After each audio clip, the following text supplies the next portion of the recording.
Vai Verstapens dabūs sodu un tiks izslēgts no sacīkstes?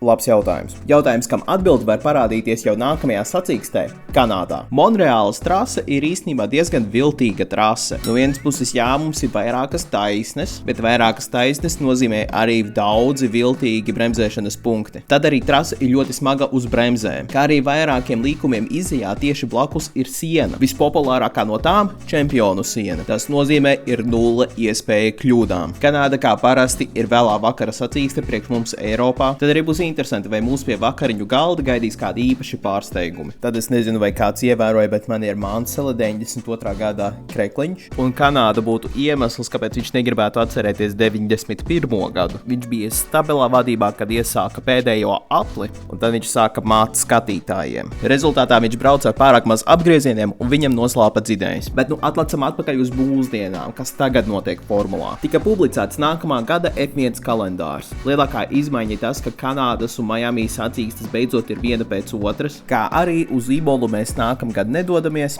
mēs tā vietā 2 reizes brauksim uz Spāniju. Tālāk, varbūt jūs skatījāties manus iepriekšējos video, bet iepriekšējā sacīkstē ieviesa jaunus veidus, kā pārbaudīt antispārnu atbilstību sacīkstēm. McLaren konkurenti cerēja, ka tas viņus piebremzēs, bet tā vietā viņi dabūja stabilu 1.2. vietu. Varbūt kāds būtu varējis būt tuvāk, bet... No. Brr, patapim.